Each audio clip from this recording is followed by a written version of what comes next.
के रंग रंग गे मोर मन तोर माया के रंग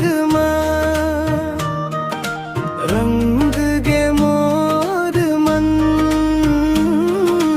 तोर नैना के चमक देख के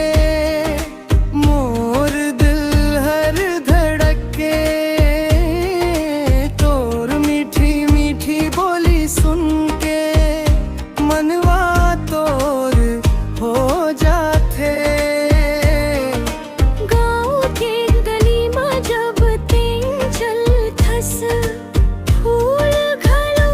मुस्काथे तोर एक झलक पावते संगी दिन मोर